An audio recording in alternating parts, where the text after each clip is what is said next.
Hi everyone, I'm Dr. Varsha and welcome to Dr. Varsha's High Space.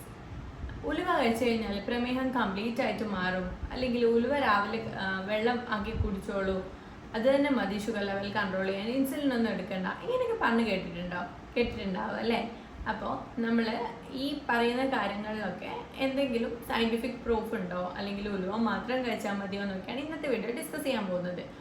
ഉലുവയിൽ എന്തൊക്കെ കണ്ടന്റുകളുണ്ട്, നമ്മൾ അതെങ്ങനെയാണ് use ചെയ്യേണ്ടത്, അതുപോലെ തന്നെ ആർക്കൊക്കെ യൂസ് ചെയ്യാൻ പാടില്ല എന്നൊക്കെ നമുക്കൊന്ന് ചെറുതായിട്ടൊന്ന് ഡിസ്കസ് ചെയ്ത് പോവാം. ഫസ്റ്റ് നോക്കുകയാണെങ്കിൽ ഇതിൽ ഉലുവയിൽ മെയിനായിട്ട് ഉണ്ടാകുന്നത് സോലബിൾ ഫൈബർ ഉണ്ട്, അതുപോലെ 4-ഹൈഡ്രോക്സി ഐസോലൂസിൻ, അതുപോലെ ഗാലക്ടോമെനൻ പറഞ്ഞ പോലുള്ള കണ്ടന്റുകളാണ് ഉള്ളത്. അപ്പോൾ ഇവയൊക്കെ നമ്മൾ ഗ്ലൂക്കോസിൻ്റെ പ്രവർത്തനം മന്ദഗതിയിലാക്കുകയാണ് മെയിനായിട്ട് ചെയ്യുന്നത്. അപ്പോൾ നമ്മളിത് ഈ ഉലുവ കഴിക്കുമ്പോൾ എന്താ ഉണ്ടാകുന്നതെന്ന് നോക്കാം. കാർബോഹൈഡ്രേറ്റ് നമ്മൾ എടുത്തു കഴിഞ്ഞാൽ അതിൻ്റെ ഡൈജഷൻ മന്ദഗതിയിലാക്കുന്നുണ്ട് ഇപ്പോൾ ഉലുവ നമ്മൾ എടുക്കുകയാണെങ്കിൽ. അതുപോലെ തന്നെ ഇൻസുലിൻ പ്രവർത്തനം മെച്ചപ്പെടുത്തുന്നുണ്ട്. ഇങ്ങനെയാണ് ഇപ്പോൾ ഇൻസുലിൻ സെൻസിറ്റിവിറ്റി കൂട്ടുകയും അപ്പോൾ ആ റെസിസ്റ്റൻസിലൊന്ന് ഇത് ഉലുവ ആക്ട് ചെയ്തിട്ടാണ് നമുക്കത് ഹെൽപ്ഫുൾ ആയിട്ട് മാറുന്നത്. അതുകൊണ്ടാണ് ഉലുവ യൂസ് ചെയ്യാമെന്ന് മെയിനായിട്ട് എല്ലാവരും പറയുന്നത്. ഡയബറ്റിസ് ഉള്ളവർക്ക് ഉലുവ വെള്ളം വെച്ച് കുടിക്കാം, ഇങ്ങനെയൊക്കെ പറയുന്നതിന് മെയിൻ കാരണം ഈ ഒരു ഇൻസുലിൻ്റെ പ്രവർത്തനത്തിൽ ഇത് ആക്ട് ചെയ്യുന്നതുകൊണ്ട് തന്നെയാണ്. സോഷ്യൽ മീഡിയയിൽ നമ്മൾ കാണുന്ന കാര്യമായിരിക്കും അല്ലേ, ഉലുവ കഴിക്കൂ, അല്ലെങ്കിൽ ഉലുവ വെള്ളം കഴിക്കൂ, ഉലുവ പൊടി കഴിക്കൂ എന്നൊക്കെ. അപ്പോൾ ഇത് കഴിച്ചത് കൊണ്ട് മാത്രം ഒരിക്കലും നമ്മുടെ ഷുഗർ വാല്യൂ നോർമൽ ആവാനോ ഡയബറ്റിസ് റിവേഴ്സ് ചെയ്യാനോ പോകുന്നില്ല. അപ്പോൾ നമ്മൾ ഇത് രാവിലെ ഈ ഉലുവ വെള്ളം കഴിച്ചിട്ട് പിന്നെ ജങ്ക് ഫുഡ്സ് കഴിക്കുന്നു, കാർബോഹൈഡ്രേറ്റ്സ് കൂടുതലായിട്ട് എടുക്കുന്നു, ഇങ്ങനെയൊക്കെ ആണെങ്കിൽ നിങ്ങളുടെ ആ ഷുഗർ വാല്യൂ അതേ ലെവലിൽ തന്നെ കണ്ടിന്യൂ ചെയ്യുള്ളൂ. അതിന് പകരം നമ്മൾ ചെയ്യേണ്ടത് ബാലൻസ്ഡ് ആയിട്ട് ഡയറ്റ് എടുക്കുക, ഓൾറെഡി പറഞ്ഞ പോലെ തന്നെ പ്രോപ്പറായിട്ട് എക്സസൈസ് ചെയ്യുക, സ്ട്രെങ്ത് ട്രെയിനിങ് ആയിട്ടുള്ളവ ചെയ്യുക.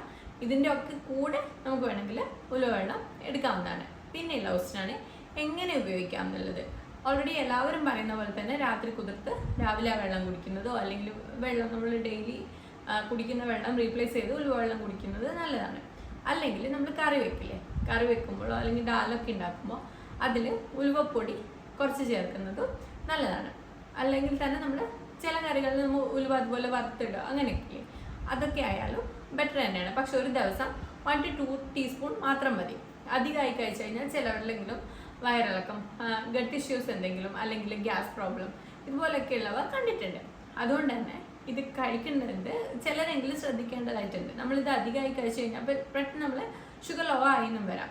അപ്പോൾ മെയിനായിട്ട് ശ്രദ്ധിക്കേണ്ടത് ഇങ്ങനെ ഗട്ട് ഇഷ്യൂ എന്തെങ്കിലും ഉണ്ടെങ്കിൽ ഒന്ന് കഴിച്ച് നോക്കിയിട്ട് ഓക്കെ ആണെങ്കിൽ മാത്രം അത് കണ്ടിന്യൂ ചെയ്യുക. അതുപോലെ തന്നെ ജസ്റ്റേഷണൽ ഡയബറ്റിസിൽ ഗർഭിണികൾ കഴിക്കുമ്പോൾ ഒന്ന് പ്രത്യേകം ശ്രദ്ധിക്കേണ്ടതായിട്ടുണ്ട്. അതുപോലെ തന്നെ ലോ ഷുഗർ ആവുന്നവരിലും പെട്ടെന്നാവുന്നവരിലും നമ്മളിതൊന്ന് കെയർ ചെയ്തിട്ട് മാത്രം 1 to 2 ടീസ്പൂൺ മാത്രം ഒരു ദിവസം എടുക്കാൻ വേണ്ടിയിട്ട് ശ്രദ്ധിക്കുക. അപ്പോൾ നമ്മൾ ഇന്ന് ഈ വീഡിയോ ഡിസ്കസ് ചെയ്യുന്നത് ഉലുവ കഴിക്കുന്നതിൽ എന്തെങ്കിലും കാര്യമുണ്ടോ എന്നുള്ളതാണ്. തീർച്ചയായിട്ടും കാര്യമുണ്ട്. ഉലുവ എന്ന് പറയുന്നത് നമ്മൾ ജസ്റ്റ് ഒരു മസാലയ്ക്ക് ചേർക്കുന്ന ഒരു കാര്യമല്ല, ഔഷധ ഗുണമുള്ള ഒരു കാര്യം തന്നെയാണ്. അപ്പോൾ പക്ഷെ നമ്മളത് എത്ര യൂസ് ചെയ്യണം എന്നുള്ളതൊക്കെ ഇമ്പോർട്ടൻ്റ് ആയിട്ടുള്ള കാര്യമാണ്. അതുപോലെ തന്നെ അതിനെ മാത്രം നമ്മൾ ഡിപ്പെൻഡ് ചെയ്യും. ഒരിക്കലും അതൊരു മാജിക്കൽ മരുന്നൊന്നും അല്ല, ഒരു മിറാക്കിൾ ഡ്രിങ്ക് എന്നൊക്കെ പറഞ്ഞിട്ട് വരുന്നത്, അതിലൊന്നും ഒരു കാര്യമില്ല. നമ്മൾ മെഡിസിൻ്റെ കൂടെ, ബാലൻസ്ഡ് ഡയറ്റിൻ്റെ കൂടെ, അതുപോലെ പ്രോപ്പറായിട്ടുള്ള എക്സസൈസിൻ്റെ കൂടെ, അപ്പോൾ നമ്മൾ ഡെയിലി 30 മിനിറ്റ് നടക്കുക എന്നൊക്കെ പറഞ്ഞില്ലേ, അതൊക്കെ ചെയ്തിട്ട് അതിൻ്റെ കൂടെ ഇതുകൂടെ ആണെങ്കിൽ ഹെൽപ്ഫുൾ ആയിരിക്കും. പക്ഷേ അത് മാത്രം ഡിപ്പെൻഡ് ചെയ്തിട്ട് നിങ്ങൾ മരുന്ന് സ്റ്റോപ്പ് ചെയ്യുകയോ ഇൻസുലിൻ സ്റ്റോപ്പ് ചെയ്യുകയോ ഒന്നും ചെയ്യരുത്. ഡോക്ടറുടെ നിർദ്ദേശപ്രകാരം മാത്രമാണ് ഈ കാര്യങ്ങളൊക്കെ ചെയ്യേണ്ടത്. അതുപോലെ തന്നെ ഉലുവ ഓവറായിട്ട് യൂസ് ചെയ്യാതിരിക്കാൻ വേണ്ടിയിട്ട് ശ്രദ്ധിക്കാം.